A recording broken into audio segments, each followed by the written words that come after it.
Hello and welcome to today's editorial reading. Today I'm reading The Tribune, its opinion. It is a page which is about editorial.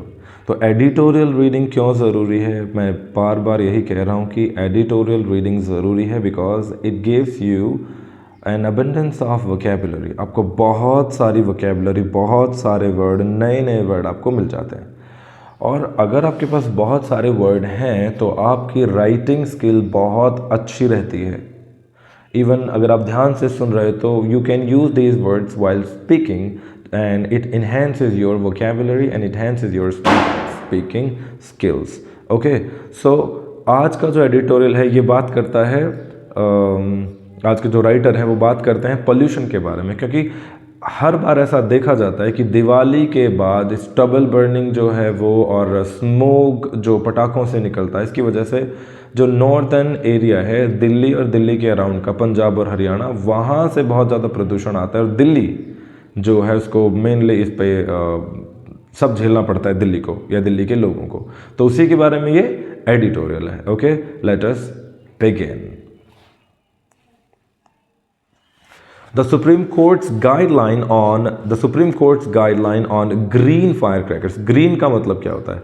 जो भी चीज़ environment friendly होती है उन सबको हम green बोलते हैं. ठीक है, जैसे सीएनजी गैस, डीजल पेट्रोल के बाद अब सीएनजी गैस से जो भी चीज़ें चल रही हैं वो क्या है? वो ग्रीन है क्योंकि इसमें पोल्यूशन कम है. और अगर बिजली वाली, बैटरी वाली या फिर सोलर पैनल या सोलर एनर्जी की हम बात करते हैं तो वो एग्जैक्ट टोटल ग्रीन है क्योंकि इसमें बिल्कुल भी पोल्यूशन नहीं होता. एयर पोल्यूशन तो नहीं होता, एनवायरनमेंट पोल्यूशन है, उसमें भी है. कमेंट करके बताना कि हमारे जो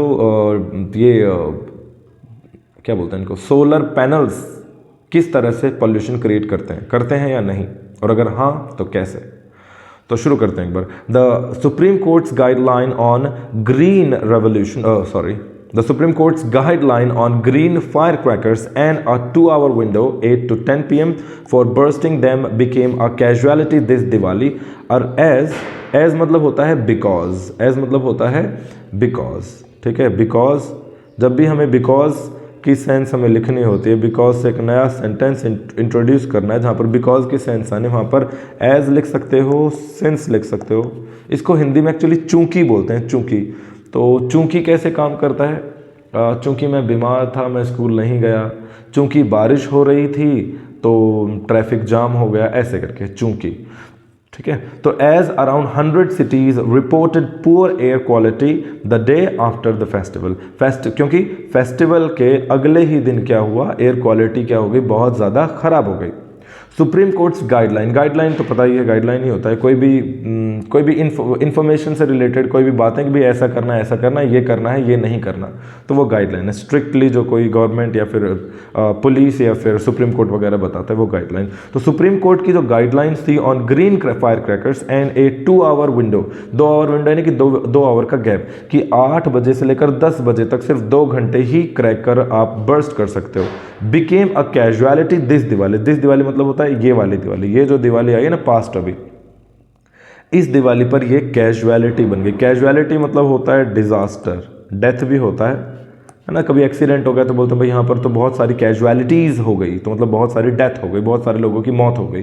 तो ये एक डिजास्टर बना अपने आप में. एज मतलब बिकॉज अराउंड 100 मतलब 100 सिटीज़ के आसपास, अराउंड मतलब लगभग around 100 cities reported poor air quality index, poor air quality the day after festival. Festival के अगले ही दिन एयर क्वालिटी बहुत ज़्यादा डाउन हो गई, लगभग 100 cities के आसपास.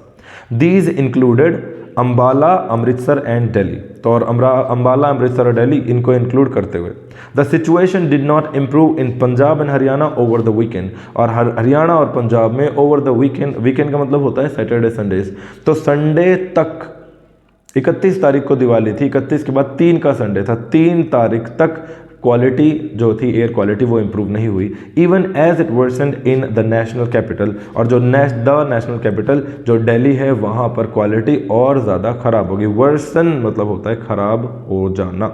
ठीक है, यहाँ पर एक वर्ब बनाई जाती है एडजेक्टिव से. एडजेक्टिव की सेकेंड डिग्री में उसको हम वर्ब बना, जैसे गुड का सेकेंड फॉर्म क्या हो गया? बेटर. Good, better, best. तो बेटर से बेटर, बेटरिंग, बेटरमेंट, ये वर्ब और वर्ब से नाउन बन जाती है।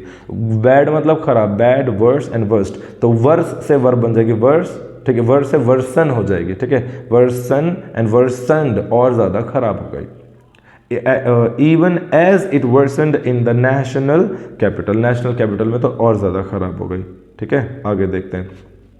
Vehicular pollution and stubble burning, stubble burning बहुत ज़्यादा चर्चा में रहता है इन दिनों नवंबर के आसपास, क्योंकि हरियाणा पंजाब में जो बाद में जो भी निकल कर आता है आउटपुट खेतों से, उसमें बोलते हैं वो लोग आग लगा देते हैं और उसकी वजह से स्टबल बर्निंग होती है, मतलब आग लगाते हैं, उसकी वजह से एनवायरमेंटल पॉल्यूशन होता है। तो एक तो व्हीकुलर पॉल्यूशन है, दिल्ली जैसी जगह में बहुत सारे व्हीकल हैं, ट्रैफिक है, तो व्हीकुलर पॉल्यूशन हो गया, स्टबल बर्निंग होगी। हैव अग्रवेटेड द प्रॉब्लम, एग्रवेट मतलब होता है वर्स चीज़ को और वर्स करना, यानी कि खराब से खराब करना, ठीक है। एग्रेवेट कर दिया प्रॉब्लम को और ज़्यादा बिगाड़ दिया, बढ़ा दिया, प्रॉब्लम पहले ही बढ़ी हुई थी और बढ़ा दिया। Making it tough for the residents, making it tough for residents to breathe, breathe मतलब होता है सांस लेना। यहाँ पर भी दो वर्ड है, ध्यान से देखना, प्रोनाउंसिएशन आती है यहाँ पर। एक तो होता है BREATH, एक होता है BREATHE। ये है ब्रीद, BREATHE होता है ब्रीद, ये वर्ब है, एंड BREATHE होता है ब्रेथ, ब्रेथ, और ब्रेथ ये नाउन है, इसका मतलब होता है सांस। ब्रेथ का मतलब सांस, नाउन है ये, एंड ब्रीद मतलब होता है सांस लेना, ओके। तो फिर से एक बार सेंटेंस देखो क्या हो गया। Vehicular pollution and stubble burning have aggravated the problem, making it tough for residents to breathe. Residents मतलब लोगों का, लोग जो वहाँ पर, उनको सांस लेना और उनके लिए टफ कर दिया स्टबल बर्निंग और व्हीकुलर पॉल्यूशन ने। It was just a week before Diwali, Diwali से एक हफ्ता पहले, that the apex court, apex court किसको बोलते हैं? सुप्रीम कोर्ट को। एपेक्स मतलब होता है जो सबसे ऊपर है, सबसे ऊपर, सुप्रीम है, तो द सुप्रीम कोर्ट, और सुप्रीम कोर्ट भी एक ग्रुप हो गया अपने आप में, एक इंस्टीट्यूशन हो गया, तो इससे पहले क्या गया? The BJP, the prime minister, the apex court, okay, the. It was just a week before Diwali that the apex court had reminded the centre and the governments of Punjab and Haryana of the citizens' right. Citizen के right के बारे में remind के बाद ये off है, ये reminder, ये off दोनों। Reminded the center, and center मतलब दिल्ली, सुप्रीम कोर्ट ने सेंटर को, and the government of Haryana and Punjab, तीनों को रिमाइंड किया था किसके बारे में? सिटीजन के राइट के बारे में, यानी कि जो भी सिटीजन यहाँ रह रहा है, सबका एक राइट है कि वो सब खुले में सांस ले सकें। जब लोग पटाखे जलाते हैं तो उनका ये राइट खत्म होता है, पता है? आर्टिकल 21 के अंदर आता है ये, आर्टिकल 21 में बात होती है कि हर इंसान का जीने का अधिकार है, और जीने में अच्छी पढ़ाई होगी, अच्छा खाना होगा, अच्छा एनवायरनमेंट होगा, ये सब कुछ 21 के अंदर क्लॉज में 1, 2, 3 और आगे चलते हैं। तो आर्टिकल 21 में ये लिखा हुआ है कि हर इंसान के पास कॉन्स्टिट्यूशन और हमारा देश उसको राइट देता है कि उसे बढ़िया सांस मिले, लेकिन सांस तो नहीं मिल रही। तो सिटीजन का जो राइट है to live in a pollution free environment, वो क्या हो रहा है? वायलेट हो रहा है, वायलेट हो रहा है, मतलब खराब हो रहा है। Clean air, however, remains conspicuous by its absence. Conspicuous मतलब होता है noticeable, साफ है। Clean air साफ है, ये क्या मतलब हुआ इसका? देखो, अगर कोई, मैं आपको एक सिंपल सा एग्जांपल देता हूँ। सपोज जैसे मैं टीचर हूँ एक, तो सपोज कोई एक टीचर है, उसके पास 10 बच्चे हैं, और 10 के 10 उसके पास बच्चे हैं दिल्ली के, सब लोग हिंदी बोल रहे हैं नॉर्मल, और एक बच्चा है, मान लेते हैं मराठी है, वो मराठी बोलता है, या फिर मान लेते हैं साउथ इंडियन का बच्चा है, लुंगी पहन के आता है, यहाँ पर टीका बढ़िया से 1-2 टीके लगा के आता है। तो अगर किसी दिन वो साउथ इंडियन बच्चा नहीं आएगा तो उसकी एब्सेंस हो गई, और उसकी एब्सेंस से वो बच्चा साफ दिख जाएगा, यार ये तो आया नहीं आज, ठीक है। तो कोई चीज जिसकी एब्सेंस से वो चीज साफ दिख जाए, जाहिर हो जाए, नोटिस हो जाए, वो मतलब है। तो क्लीन एयर हाउएवर, हालांकि remains conspicuous bye it's absence, जो अपनी एब्सेंस की वजह से क्लियर था, दिख रहा है, दूर दूर तक गंदगी दिख रही है हवा में, तो दिख रहा है कि भाई साफ एयर नहीं है, ठीक है। वो साउथ इंडियन बच्चा नहीं आया तो दिख रहा है कि वो नहीं है।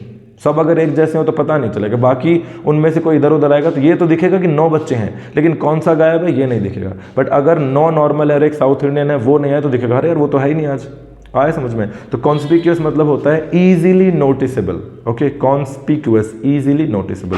फिर से एक बार पढ़ते हैं। The vehicular pollution and stubble burning have aggravated the pollution problem, making it tough for the residents to breathe. It was just a week before Diwali that the apex court had reminded the centre and the government of Haryana and Punjab of the citizens' right to live in a pollution-free environment.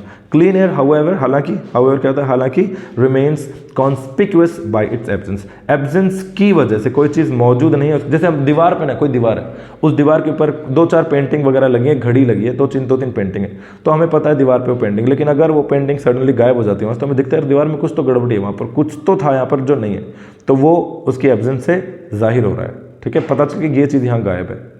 आया समझ में? Conspicuous, notice में आना वो चीज़ जो अजीब लग रही है। आगे देखते हैं, while the respective governments, respective government का मतलब होता है हरियाणा की गवर्नमेंट हरियाणा गवर्नमेंट और पंजाब की Punjab government, while the respective governments are to blame for letting things come to such a pass, come to such a pass मतलब ऐसा होना, पॉसिबल हो पाना, ऐसा पॉसिबल हो पाने में रेस्पेक्टिव गवर्नमेंट यानी कि Delhi government, Punjab government, Haryana government are to blame मतलब दोष का पात्र हैं, उनके ऊपर दोष लगाया जाता है। क्यों? क्योंकि the functioning of the commission for air quality management CAQM, commission for air quality management has left a lot to be desired, क्योंकि वहाँ पर बहुत कुछ बच गया जो कि डिजायर्ड था, जिनकी इच्छा थी कि ऐसा ऐसा होना चाहिए था, लेकिन वो नहीं हुआ।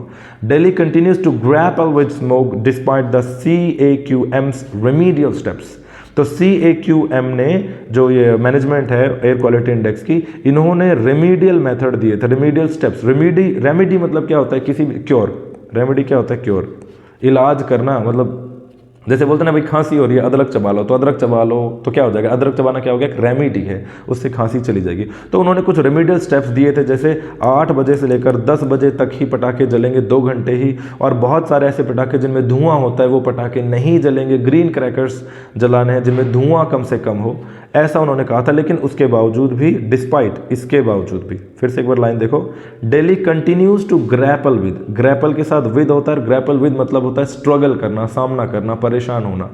ठीक है, तो दिल्ली अभी भी क्या कर रही है? ग्रैपल विद, सामना करती है किसका? कंटिन्यू मतलब चल रहा है अभी भी, दिल्ली गुड़गांव का उन एरिया का अभी भी वो सामना कर रहे हैं, किससे? स्मोक से। स्मोक 2 वर्ड से बना है, स्मोक प्लस फॉग। जब ठंड का टाइम होता है, टेम्परेचर लो हो जाता है, तो जो धुआं धरती से उठकर ऊपर जाता है वो ऊपर नहीं जा पाता, वो ठंडा हो जाता है बाहर निकलते ही और यहीं पे घूमता है। गर्मियों में अगर आप पटाखे जलाओगे धुआं, तो वो धुआं ऊपर भाग जाएगा। सर्दियों में धुआं नीचे रह जाता है क्योंकि उसके साथ फॉग मिल जाती है। फॉग में एयर वाटर पार्टिकल्स होते हैं, फॉग एंड स्मोक दोनों मिलकर यहीं नीचे नीचे घूमते रहते हैं, ऊपर जा नहीं पाते हैं। ठीक है, तो अभी भी दिल्ली जो है परेशान हो रहा है, डिस्पाइट होता है के बावजूद भी, CAQM के रेमेडियल स्टेप्स देने के बावजूद भी दिल्ली अभी भी दुखी है, अभी भी परेशान है। ग्रैपल विद मतलब स्ट्रगल कर रही है उससे, एयर का खराब होने से, खराब एयर से। ठीक है, फिर से देखो एक बार, while the respective governments are to blame, जो रेस्पेक्टिव गवर्नमेंट है उनको ब्लेम कर रहे हैं एक तरफ से, एक तरफ तो मतलब वाइल मतलब एक तरफ से, वाइल उनको ब्लेम किया जा रहा है क्या करने के लिए? For letting things come to such a pass, कि चीज़ें ऐसे मतलब ऐसे कैसे हो गई उनको, कि भाई तुमने कंट्रोल शायद नहीं किया इसलिए पटाखे बिके, इसलिए लोगों ने जलाए। The functioning of the CAQM management has left a lot to be desired. ठीक है, Delhi continues to grapple with smoke despite the CAQM's remedial steps। Okay, next slide पे चलते हैं। In bipole bound Punjab, the authorities are reluctant to take action against farmers who are burning paddy stubble. Paddy मतलब paddy धान, stubble मतलब होता है खेत में जब हम अनाज निकाल लेते हैं, जो बाकी चीज़ें खेत में बच गई, जो ना कहीं बिकने वाली, ना चारे के रूप में ना अनाज के रूप में, उसको वो जला देते हैं, तो वो स्टबल हो गया। तो वो स्टबल को तूड़ा वगैरह कुछ बोलते हैं ऐसी चीज़, तो वो स्टबल बर्निंग होती है वहाँ पर, उनके लिए reluctant to take step. Reluctant मतलब होता है इच्छा से काम नहीं कर रहे हैं, मतलब घबरा रहे हैं, घबराते हुए काम कर रहे हैं।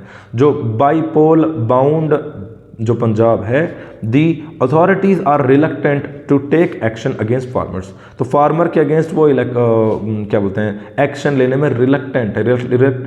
रिलक्टेंट का मतलब होता है रुकावट ना होना, आपको बोला ये काम करो, आप तुरंत वो काम कर रहे हैं, तो रिलक्टेंट नहीं हो। तो पंजाब गवर्नमेंट क्या हो रही है? रिलक्टेंट हो रही है, अथॉरिटीज हैं रिलक्टेंट है, वो कर नहीं पा रहे हैं कुछ फार्मर्स के अगेंस्ट जो स्टबल बर्निंग कर रहे हैं पैडी की। The scheme for incentivising cultivators to opt for crop residue management has also came a cropper मतलब ऐसे ही फालतू सिद्ध हुई। ठीक है, यूजलेस सिद्ध हुई, useless. Okay, the scheme for incentivise करना होता है एक तरह से मोटिवेट करना। तो कल्टीवेटर्स को मोटिवेट करना कि टू ऑप्ट मतलब होता है चूज, ऑप्ट मतलब चूज, कि वो चूज करे कि जो क्रॉप के रेजिड्यू हैं, रेजिड्यू मतलब जो बच गया, जो भी बच गया वो रेजिड्यू है, तो जो क्रॉप के रेजिड्यू हैं उनको मैनेजमेंट की उनको द स्कीम जो आई थी, the scheme for incentivising cultivators यानी कि किसानों को इंसेंटिवाइज करने के लिए, मोटिवेट करने के लिए जो स्कीम आई थी क्रॉप रेजिड्यू के लिए, वो भी क्या हो गई, वो भी ऑल्सो केम अ क्रॉपर, वो भी यूजलेस सिद्ध हुई। ठीक है, तो उन्होंने भी कोई एक्शन नहीं लिया। Diwali presented an opportunity to the people to do their bit for environment by reducing the use of fire crackers और शनिंग देम ऑल टुगेदर। एक तो ये ऑल टुगेदर का मतलब क्या होता है, कंप्लीटली, कॉम्प्रिहेंसिवली, कंप्लीटली या कॉम्प्रिहेंसिवली मतलब पूर्ण रूप से।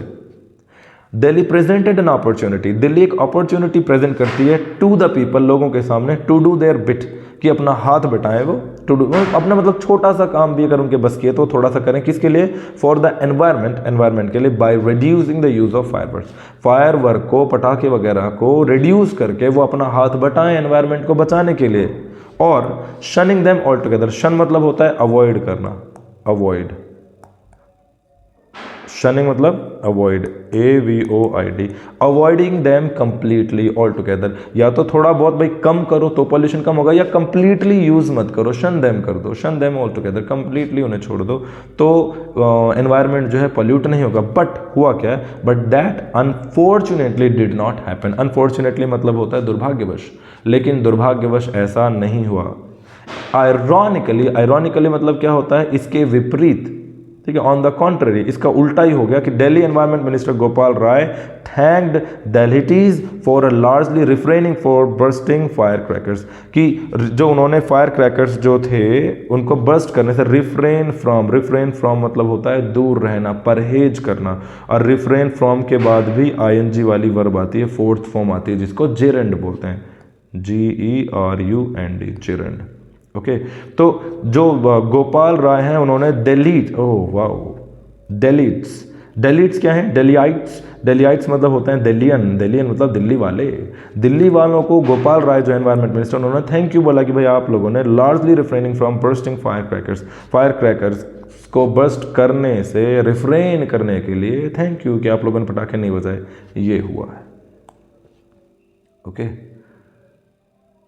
हाँ, लास्ट इसमें देखते हैं, ही कन्वीनियंटली इग्नोर्ड, कन्वीनियंटली मतलब होता है बड़ी ही सुविधा से, बड़ी ही आसानी से, ignored the fact that the Supreme Court curbs on the use curb मतलब होता है कंट्रोल करना, कंट्रोल पकड़ लेने की तरह, जैसे पुलिस ने एक गिरोह को कर्ब कर लिया, एक चोरी का गिरोह था, चोरों का गिरोह था, उसको कर्ब कर लिया, पकड़ लिया, उनको जब्त कर लिया, इस तरह से, ठीक है, सीज कर लिया।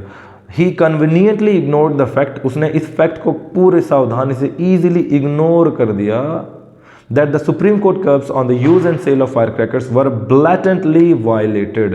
Blatantly मतलब होता है क्लियरली, साफ साफ, मोटे तौर पर, बिल्कुल खुल के बोल सकते हो, खुल के वायलेट किया है। ये नहीं बोला उन्होंने दिल्ली वालों को थैंक यू कर दिया, किन्होंने, इन्होंने, गोपाल राय ने। और यहाँ पर क्या है कि he conveniently ignored the fact कि सुप्रीम कोर्ट क्या कर रहा है, कर्ब कर रहा है on the use and sale of fire cracker के लिए, विच वर ब्लैटेंटली वायलेटेड, इसको ब्लैटेंटली वायलेट, क्लियरली खुलकर इसका विरोध हो गया। पटाखे, सुप्रीम कोर्ट ने बोला पटाखे मत बजाओ, लेकिन लोगों ने बजाए, खरीदे, बेचे, ठीक है, और ये बात सुप्रीम कोर्ट की थी, और इसको विरोध हुआ, इसको मतलब क्या बोल सकते हैं, वायलेट मतलब क्या होता है, उल्लंघन हुआ है, इसका माना नहीं गया। An ostrich like approach to a public health emergency is a recipe for disaster. A recipe for disaster मतलब होता है कि भाई अब तो होगा कांड, अब तो जो गड़बड़ होनी है वो होगी, क्योंकि आपने उसका पूरा मसौदा तैयार कर दिया है ना।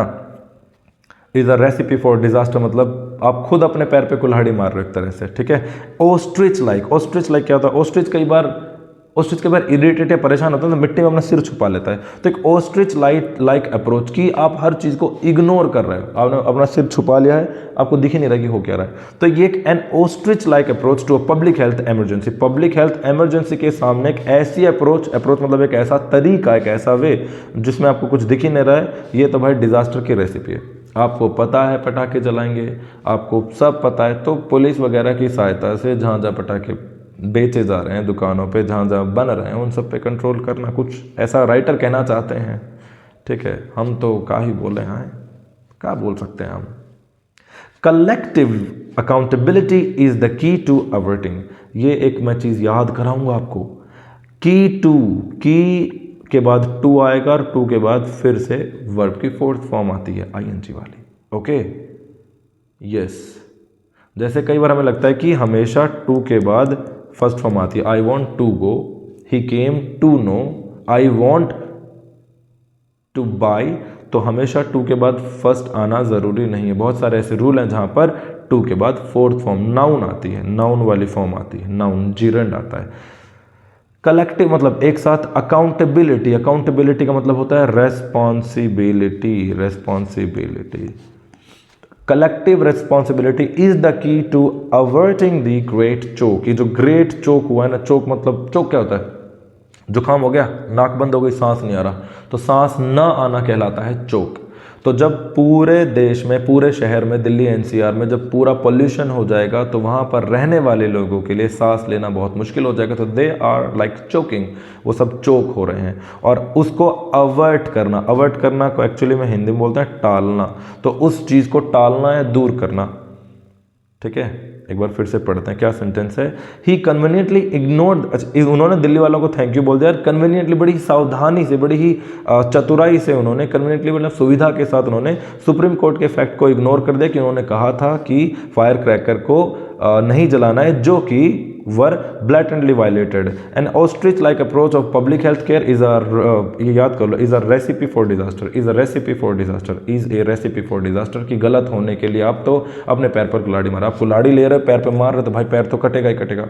ठीक है, collective accountability is the key to averting the great choke. इस ग्रेट चोक से बचने के लिए, इसको टालने के लिए कलेक्टिव अकाउंटेबिलिटी इज द की, यही एक उपाय है, यही एक मेन मुद्दा है अगर सब लोग साथ मिलकर काम करेंगे तो। Okay, so this was all about today's editorial. I hope you would like it, and if you like this video please like, share and subscribe with your friends. Language, English, very important because it plays a great role, it plays a crucial role, it plays an instrumental role। देखो तीन चीज बोल दी, it plays a great role, it plays an instrumental role, it plays a key role, it plays a vital role in making you very habitual and fluent in English language। So पढ़ो।